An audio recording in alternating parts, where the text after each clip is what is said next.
ఛత్తీస్గఢ్లో భారీ ఎన్కౌంటర్ 7 మావోయిస్టుల మృతి సంఖ్య పెరిగే ఛాన్స్.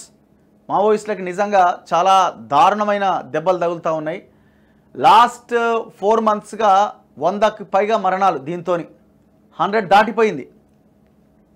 4 months కూడా కాదు, 70 రోజుల్లోనే లాస్ట్ 70 daysలో 101 మంది మావోయిస్టులు చనిపోయారు ఎన్కౌంటర్లో. 101. ఇది వాళ్ళ నక్సలైట్ ఉద్యమం, పీపుల్స్ వార్ మూమెంట్, ఈ మావోయిస్టు చరిత్రలోనే అతిపెద్ద దెబ్బ ఇది. 7 మావోయిస్టుల మృతి సంఖ్య పెరిగే ఛాన్స్. మృతుల్లో Indravati area committee, PLGA toon 16 సభ్యులట. గత 70 రోజుల్లో 101 మంది మావోయిస్టుల హతం. సైలెన్స్ డ్రోన్లను వినియోగించి ఆనుపానుల గుర్తింపు. అంటే ఆ డ్రోన్ ఎగురుతున్నప్పుడు సౌండ్ రాదట, సైలెంట్గా అక్కడున్న పరిస్థితిని క్యాప్చర్ చేసేస్తుంది. మనుషులు కనబడంగానే కాల్చిపడేస్తున్నారు. ఇప్పుడు మనం పాయింట్ గవర్నమెంట్స్ ఆలోచించాల్సింది ఏంటంటే, మూలం ఎక్కడుంది? మూలం ఎక్కడుంది? మూలము అణచివేత, పేదరికము ఇక్కడున్నది మూలం.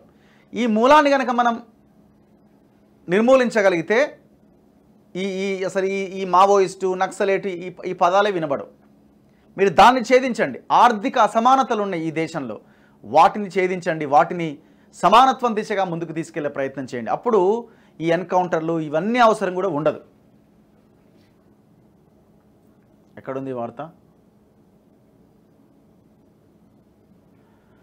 భద్రతా బలగాలు మావోయిస్టుల మధ్య కాల్పుల మోతతో ఛత్తీస్గఢ్ అడవులు మరోసారి దద్దరిల్లాయి. ఆపరేషన్ కగార్ పేరుతో నిర్వహిస్తున్న కూంబింగ్లో భాగంగా బీజాపూర్, నారాయణపూర్ జిల్లాల సరిహద్దు అడవుల్లో గురువారం భారీ ఎన్కౌంటర్ జరిగింది. ఈ ఎన్కౌంటర్లో 7 మావోయిస్టులు చనిపోయారు. తాజాగా బస్తర్ డివిజన్లో బలగాలు ప్రత్యేక ఆపరేషన్ కొనసాగిస్తున్నాయి.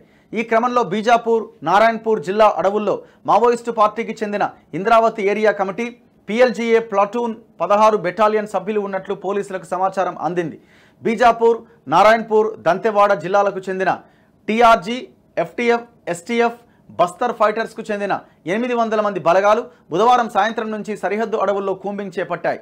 ఈ క్రమంలోనే బలగాలు మావోయిస్టులకు మధ్య ఎన్కౌంటర్ జరిగిందని దంతెవాడ SP గౌరవ్ రాయ్ వెల్లడించారు. ఘటన అనంతరం పరిసరాలను పరిశీలించగా 7 మావోయిస్టుల మృతదేహాలు కనిపించాయని, అక్కడి నుంచి 7 అధునాతన తుపాకులను బలగాలు స్వాధీనం చేసుకున్నాయని చెప్పారు. మృతులు ఎవరనేది పోలీసులు ఇంకా గుర్తించలే. మృతులంతా Indravati area committee, PLG 16 battalion సభ్యులని పోలీసులు చెబుతున్నారు. ఈ ఘటనలో చాలామంది మావోయిస్టులు గాయపడ్డారని, మృతుల సంఖ్య పెరిగే అవకాశం ఉందని బలగాలు చెబుతున్నాయి. తప్పించుకున్న వారి కోసం గాలింపు ముమ్మరం చేశామని SP తెలిపారు. వరుస దెబ్బలు, వరుస ఎన్కౌంటర్లు, లొంగుబాట్లతో మావోయిస్టు పార్టీకి కోలుకోలేని దెబ్బ తగులుతోంది. గత 70 రోజుల వ్యవధిలో తెలంగాణ, ఛత్తీస్గఢ్, మహారాష్ట్ర సరిహద్దు అడవుల్లో జరిగిన ఎన్కౌంటర్లలో 101 మంది మావోయిస్టులు చనిపోయారు. బస్తర్ డివిజన్లోని దంతెవాడ, సుకుమా, బీజాపూర్ జిల్లాల్లో మావోయిస్టులు లొంగిపోతున్నారు. 70 రోజుల వ్యవధిలో సుమారు 151 మంది మావోయిస్టులు లొంగిపోయారు. మరి ఈ స్థాయిలో మావోయిస్టుల ఆనుపానులు బలగాలు ఎలా కనుక్కోగలుగుతున్నాయి? దీనికి బలగాలు వాడుతున్న సాంకేతిక పరిజ్ఞానమే కారణమని తెలుస్తోంది. సైలెన్స్ డ్రోన్లతో కూడిన కెమెరాలు వినియోగించి వారి కదలికలు గుర్తిస్తున్నట్టుగా సమాచారం. ఈ డ్రోన్లనే వినియోగించి 2 నెలల క్రితం తెలంగాణ, ఛత్తీస్గఢ్ సరిహద్దు అడవుల్లోని కర్రీ గుట్టలపై మావోయిస్టు నాయకుడు సాగర్ అలియాస్ సంతోష్, అతడి టీం సభ్యులను గుర్తించి ఎన్కౌంటర్ చేసినట్టుగా తెలుస్తోంది. ఇదే విధంగా సైలెన్స్ డ్రోన్లు వినియోగించి బస్తర్ అడవుల్లో మావోయిస్టులను కూడా గుర్తిస్తున్నారని తెలుస్తోంది.